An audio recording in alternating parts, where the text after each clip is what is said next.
Having seen an introduction to convolutional neural networks and how backpropagation works in convolutional and pooling layers, let's now move forward and see how CNN architectures have evolved over the years. Today, depending on what task you have at hand and what constraints you have for a particular task, there are a wide variety of architectures that are available. We'll try to cover a significant number of them over the next couple of lectures. Let's start with the earliest architectures. The history of CNNs dates back to the neocognitron in 1980, which was perhaps the earliest precursor of CNNs. The concept of feature extraction, the concept of pooling layers, as well as using convolution in a neural network, and finally having recognition or classification at the end was proposed in the neocognitron. But the name convolutional neural networks came with the design of the LeNet by Jan LeCun and team, which was largely developed between 1989 and 1998 for the handwritten digit recognition task. The LeNet convolutional neural network architecture looks like what you see here. It starts with a convolutional layer, then goes for a pooling layer, then again a convolutional layer, then a pooling layer, then two fully connected layers, and then finally the output layer. The convolutional filters were of the size 5 cross 5 applied at stride 1. The pooling layers were 2 cross 2 applied at stride 2. You can see the overall architecture written this way. This is a common way of writing out architectures of neural networks, where you say conv pool, fc, fc. It denotes a convolutional layer followed by a pooling layer, followed by a convolutional layer, followed by a pooling layer, fc layer, and fc layer. Even architectures until today follow similar principles in their design of CNN architectures. A major effort in development of newer architectures for CNNs and newer designs of architectures was thanks to the ImageNet classification challenge, which started in 2010. ImageNet is a dataset, and they organized the challenge called the Large Scale Visual Recognition Challenge in 2010. The image database in ImageNet is organized according to the WordNet hierarchy. It currently has images corresponding to various nouns in the WordNet hierarchy. It has millions of images at this time, and currently about 500 images per node in the WordNet hierarchy. This led to a significant effort across researchers to benchmark their machine learning models, computer vision models in particular for image classification, on a common data set in which everybody could check how their models performed. The performance measure on this data set was known as the top 1 error, which is the error when you look at the best prediction of the neural network against the ground truth, which is known as the top 1 error, and the top 5 error, where you try to check if the ground truth was in the top 5 of the labels in the output layer of the neural network, which is still a good measure because the ImageNet dataset has 1000 objects, which means your output layer in the neural network has 1000 neurons. As long as your ground truth label is in the top 5 of the values, the scores that you get in the output layer, you consider this a correct match, and not doing so would give a top 5 error. For more details on the ImageNet dataset, which is very popularly followed by computer vision researchers today, please see this link. Before we move forward and discuss CNN architectures, let's take a step back and see how neural networks in general can be used for the classification problem. When we discussed feed-forward neural networks, we took the loss function as the mean squared error, which was fine for that time. But when you are working on a classification problem, mean squared error may not be the right choice of a loss function. Mean square error works better for regression problems. In classification problems, the most common loss function is known as the cross entropy loss function, which measures the entropy between the probability distribution on the output labels in the ground truth versus the probability distribution on the output labels as output by the neural network. This gives you a sense of error committed by the neural network. Let's see the formal definition. So the cross entropy loss function is given by minus 1 by C, where C is the total number of classes, sum up yi log yi hat, where yi hat is the prediction for a particular class I of the neural network, or the score of the last layer of the neural network for the ith class, and yi is the correct label for that particular class. Rather, you can say that yi is, if you had a certain number of classes, let's say 1 to C, let's assume the second class was the correct class, then you would have your y vector, expected y vector, to be 0, 1, 0, 0, 0, 0 until the cth class. This would be the probability distributions on the label space in the ground truth, because this is the correct class. So this would be y2, this would be y1, and so on and so forth. That's the yi that we're talking about here. And yi hat is the score in the output layer of the neural network. In the binary case, this simplifies to minus yi log yi hat plus 1 minus yi, which is going to be the score. For example, when you use a sigmoid, you'll have only one score that comes out of a neural network, and 1 minus yi will be the score for the negative class.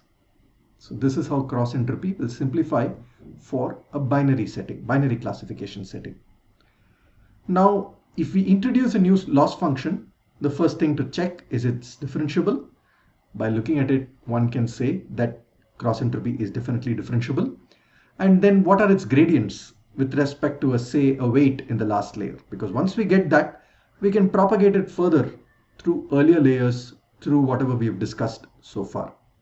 So if we consider the activation function to be sigmoid, which is, let's assume, a binary classification problem, the derivative of the cross entropy loss function with respect to a weight in the last layer wj is given by, let's work it out, dou L by dou wj will be minus 1 by n y by sigma of z. How did we get sigma of z? Sigma of z is the same as y hat. That's the prediction of the neural network. Z was the pre-activation value. We applied a sigmoid on that and got y hat. So that's why we're replacing y hat by sigma of z. So y log yi hat, when we differentiate, you get you end up getting a dou L by dou yi hat into a dou sigma by dou wj, because that's what you would get when you do a chain rule. So this would give you a y by sigma of z minus the second term here will give you the second term in the gradient here. Now with these two, you can write your next term as, you can now say dou sigma by dou wj can be written as sigma dash of z into xj, because this you would write it in two ways. You would have dou sigma of z by dou z into dou z by dou wj. We know the gradient of sigmoid is sigma prime, and dou z by dou wj is xj. Now when you expand this term here, you can simplify it too by multiplying, by cross multiplying. You will find that this entire term here, absorbing the negative sign, the numerator would become sigma of z minus y, and the sigma prime of z xj goes here. Now sigma prime of z and sigma into 1 minus sigma are the same, because that we know is the derivative of the sigmoid function. That would get cancelled and you'll be left with summation over x xj into sigma of z minus y. What's interesting here is that this term here is very similar to the gradient of the mean square. Remember, sigma of z is y hat. So even in mean square error, when you have y hat minus y whole square half, if you differentiate, you would get y hat minus y in the loss. So the gradient of the cross entropy looks very similar to how the gradient of the mean square error looks. One more point before we move to CNN architectures is when you are doing classification, while we talked about different kinds of activation functions such as sigmoid, tanh, ReLU, leaky ReLU, LU, so on and so forth, we typically use what is known as the softmax activation function in the output layer alone. What is the softmax activation function? Given Z1 to Zk or Zc in the last layer, let's say they are all the outputs of the C neurons in the last layer, the final output of the network is given by e power Zj divided by summation over all the output neurons e power Zk. What does this do? Remember, in this case, the summation of all the e power Zk's in the last layer will always be greater than e power Zk, which means these values are definitely going to lie between 0 and 1. Also, because the denominator is the summation of all those exponential values of those neurons in the last layer, doing this for every single neuron will also add up to 1, because you would then have e power Zj plus e power Z p, let's say, by the same summation, and you would repeat this for every neuron in that last layer, and this sum would add up to 1. In a way, now we have converted whatever scores the neural network outputs into a vector of probability values where each is lying between 0 and 1 and they all add up to 1. This allows us to interpret the output of a neural network as a probability distribution over your output label space. So softmax is a default activation function that is used in the output layer of neural networks used for classification. A small notation or nomenclature here. The values before the probability score are typically called the logits of a neural network. So the neural network outputs logits. You apply a softmax activation function and convert it into probability scores. Here is an example on the right. You see that the output layer gave a set of real values as output. By doing the softmax activation function, this became 0.02, 0.9, 0.05, 0.01 and 0.02. This is because of the exponential scaling of the values, and these add up to 1, allowing us to interpret that vector as a distribution over your output labels. Let's now come back to the ImageNet classification challenge. So all these CNNs that we'll talk about now, all of them use cross entropy loss as the loss and more or less use the softmax activation function in the last layer as a common choice of activation function and loss across these CNN architectures. As we said a few minutes ago, the ImageNet dataset was created and launched in 2010, and researchers around the world participated in the ILSRVC challenge. And in 2010, the winning error rate was 28.2. This was done without neural networks. And in 2011, researchers improved the score from 28.2 to 25.8 error rate.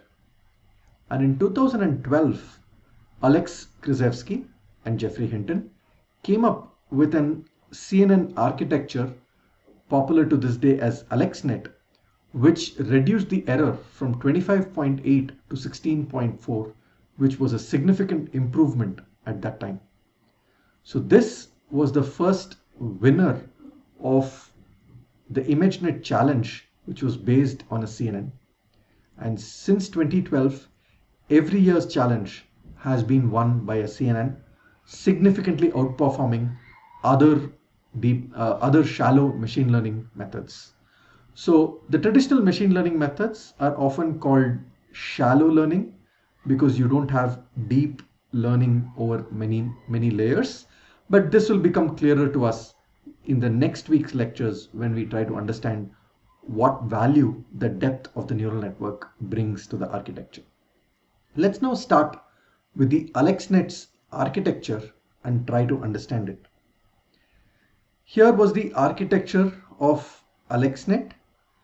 We actually looked at the first layer of AlexNet as an example when we worked out the sizes in the first lecture on CNNs.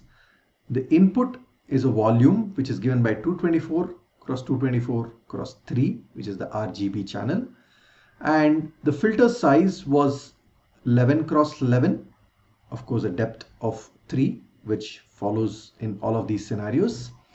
And with a stride of 4, this led to a 55 cross 55 cross totally 96 filters were chosen, of which 48 filters went to one of the processing units and the remaining 55 cross 55 cross 48 went to another processing unit. We'll try to describe this in more detail over the next few slides. But this was the overall architecture that won the ILSVRC in 2012. It had design principles similar to LeNet, but also had many features which were different, and it was also deeper than LeNet, and there were also a few other important improvements which we'll talk about. It was trained over 1.2 million images using SGD with regularization. Let's try to look at this architecture more carefully. So it has the input image, which was 224 cross 224 cross 3, which is the size of images in the ImageNet dataset. The first layer had a conv plus pool, which you see the output together here. So this output of 55 cross 55 cross 48 was after doing the convolution part, and then you do a max pooling, which reduces the size further. Then once again, they had a conv plus pool, then only a conv, then only a conv, then again a conv plus pool, then a fully connected layer, then a fully connected layer, and then finally the output layer. Let's look at least the first layer's numbers once more, and you can perhaps work out the remaining layers based on the principles that we talked about the first lecture this week. So 224 cross 224 cross 3, 11 cross 11 was the size of the filter, and then you have a stride of 4, so you would get your output to be they also had a certain level of padding, so you would have 227 cross 227 was the final input given to the network. So to be 227 minus 11, that's 216 by 4, which gives you 54 plus 1, which gives you 55. That's what we talked about even earlier. Similarly, you can work out the parameters in each of these layers by knowing the number of filters and the kernel size that you see in each layer, which is shown on the figure. It had 8 layers in total, 5 convolutional layers and 3 fully connected layers. Here, here, and here. The last 3 layers were fully connected. It was trained on the ImageNet dataset, as we mentioned. The AlexNet designers also introduced a normalization layer called the response normalization layer. So we so far saw a batch normalization layer. Similarly, the response normalization layer normalized all the values in a particular location across the channels in a given layer. For example, if you had a certain depth, you would then take a particular pixel location and go along the depth and normalize all the values along the depth at that particular spatial position. This was known as response normalization, and the authors argued that this would give an effect of what is known as lateral inhibition. So it would allow one of those to win over the other by getting a higher value in terms of the output after normalization and so on. In addition to this, this particular architecture also introduced the rectified linear unit, or ReLU, as an activation function. That was one of the contributions that made this architecture a success. Of course, ReLU is now a default component or a default choice for an activation function in many other CNNs. As you can see in the architecture, max pooling follows the first, second, and the fifth convolutional layer. The third and fourth did not have a pooling. And the ReLU nonlinearity was applied to the output of every layer here in the entire architecture. Why was such a design chosen? At that time, perhaps that was the architecture that led to the best empirical performance. Let's try to analyze the complexity of this architecture in terms of parameters and neurons. You see here, the parameters in the first layer would be given by, there are 11 cross 11 cross 3 is the size of the filter, plus 1 for a bias, and into 96 are the total number of filters chosen for the first layer, 48 which went to one processing unit and 48 which went to another processing unit.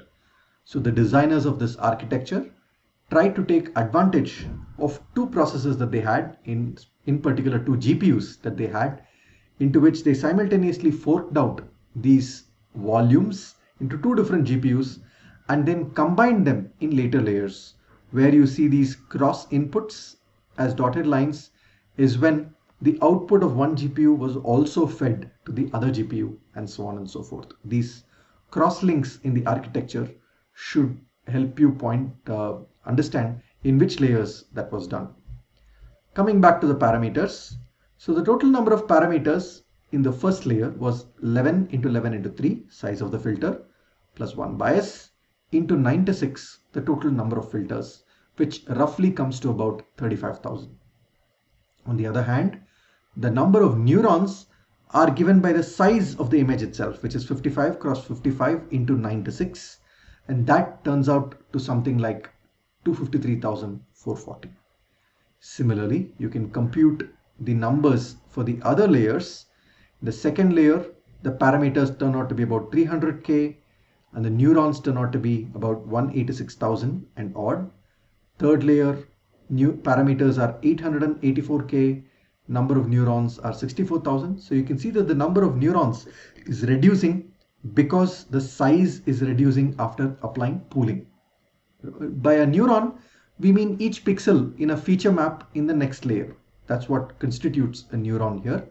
And because we do pooling, the size of the image becomes from 224 cross 224 to 55 cross 55 to 27 cross 27 to 13 cross 13. And because of the reducing size, the neurons reduce. But the number of parameters keep increasing because the number of filters taken are significant. Initially it was 96.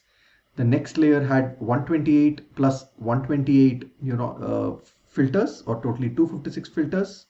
Then 192 plus 192, that's about 384 filters, and so on and so forth.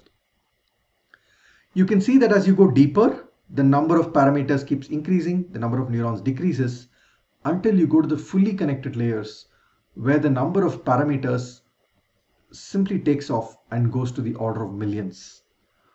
So of the total 60 million parameters, about 57 million parameters are located only in the fully connected region.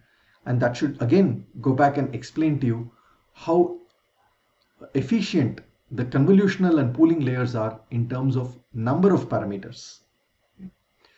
So, and the number of neurons comes to totally about 0.63 million. Another way of looking at it is just visualizing this from a different perspective. You can see here that the parameters go from 35K to millions in the last 3 layers, while the neurons start with 253K and reduce towards the last layers. One interesting observation of this architecture is the convolutional layers may contain only 5% of the parameters. Remember, they contain only 3 million of the total 60 million parameters that AlexNet has, but they account for 95% of the computation. Why is that so?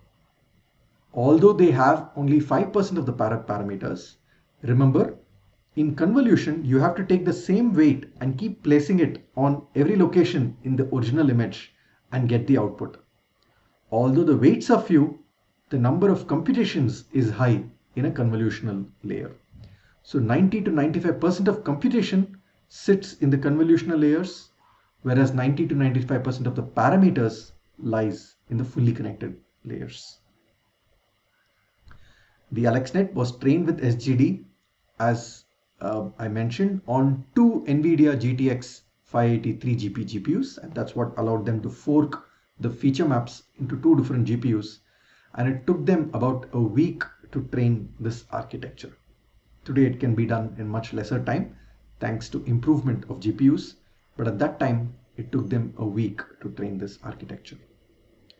In the following year, 2013, the winner of the ImageNet LSRBC was a network known as the ZFNet. It came from the names of Zeiler and Fergus, who came up with this design of a CNN. The main contribution of the ZFNet in 2013 over AlexNet was the architecture was fairly the same. The overall conv pool, fully connected. But there were a few changes in the hyperparameters. What were the changes in the hyperparameters? In conv1, the filter size was changed from 11x11 stride 4 to 7x7 stride 2. In con 3, 4 and 5, the number of filters was increased from 384, 384, 256 to 512, 1024 and 512. And this careful choosing of hyperparameters led to a significant decrease in the top 5 error from 16.4% to 11.7%. One term I should clarify at this stage is the notion of hyperparameters. Why do we call these values 11x11, 7x7, 384 as hyperparameters? Because the parameters that we learn are the weights of the neural network. All the other values are user defined, they are not learned, so we call them hyperparameters. The parameters are the weights, which is what we actually learn. But this was the main contribution of ZFNet in 2013. Moving on to 2014, one of the major contributions in 2014 was a new architecture known as the VGGNet. The VGGNet stands for an architecture developed by the VGG group at Oxford, which also stands for Visual Geometry Group. And they came up with an architecture with a certain philosophy in their design. They came up with multiple depths in their architecture. They argued that while AlexNet took LeNet from a certain depth to the next level and ZFNet maintained the same depth as AlexNet, they argued that by making a CNN deeper, you could solve problems better and you could get a lower error rate on the ImageNet classification challenge.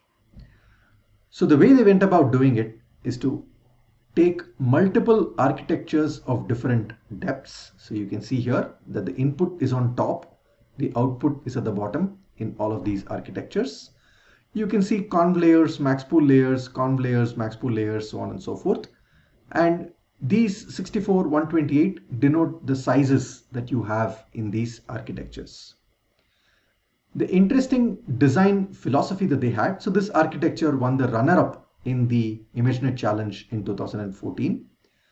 And their philosophy was that By increasing the depth, you can model more nonlinearities in your function.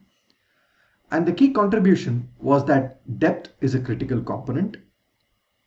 They maintained a homogeneous architecture from beginning to the end. What does that mean? They used only a 3x3 convolution across all of their layers. We saw with AlexNet that it had 11x11 filter in the first layer, and ZFNet changed that to 7x7 filter in the next year. But VGG argued that they would just maintain, instead of struggling to find the filter size while designing the architecture, they decided to fix it at 3x3. How does that help? We'll come to that in a moment. And they had a 2x2 max pool across all of their pooling layers in the network. Their main idea was that a smaller receptive field means lesser parameters, which means if you have a 3x3 filter, there are lesser parameters to learn. More importantly, two 3x3 convolutions done in sequence have the same effect as one 5x5 convolution. When you do one 3x3 convolution, you get an output. If you do a 3x3 convolution in the output of that first one, you would have the effect of a neighborhood of 5x5 pixels in the original image having an effect on the later output. Rather, two 3x3 convolutions have the same receptive field as a single 5x5. Similarly, three 3x3 convolutions have the same receptive field as a 7x7 convolution, and so on and so forth. Rather, instead of trying to keep filter sizes like 11x11 or 7x7, they argued that they could always keep the filter size as 3x3. Importantly, as we said, it would have fewer parameters. If you took a single 7x7 convolution, you would have 7 square c square parameters. 7 square is 49 c square. Whereas if you had three 3x3 convolutions arranged in sequence, you would have 3 into 3 square c square parameters, which would be 27 versus 49. So this would have a fewer parameters than doing a single 7x7 convolution. They found in this architecture that VGG19 was only marginally better than VGG16. So until VGG16, the performance kept improving with depth, but it seemed to saturate after a certain depth. And this issue was addressed later, as we will see in the next few slides. And they also tried using ensembles of different networks to get improved performance on the same task. In terms of parameters, VGG, however, had a significant memory overhead and a parameter overhead. So you can see here a comparison of AlexNet versus VGG16 in terms of memory. Memory would simply be the number of neurons across all of your layers in the VGG versus number of neurons across all of the layers in your AlexNet. Remember again, when we say number of neurons, we mean the size of the feature maps, because every pixel in every feature map is a neuron for us in a CNN. So you can work this out carefully and find that AlexNet has a total of 1.9 MB versus VGG16, which has a 48.6 MB memory. In terms of parameters, while the first few convolution layers are reasonably small for AlexNet and VGG, in the fully connected layers, VGG has a significant increase in parameters. And while AlexNet had a total of about 60 to 61 million parameters, VGG16 ended up having about 138 million parameters. So that, while VGG works well in many settings, that is a limitation of VGG because of its increased parameter count and memory. While the choice of 3x3 by itself reduces the parameters added up for them because of later layers, the depth, the fully connected layer, so on and so forth. It uses a lot more memory and parameters, and as we saw, most of these parameters are in the first fully connected layer. Most of the memory, as we saw earlier, is in the early convolution layer, because that's when you need the maximum number of neurons to contain all of those feature maps.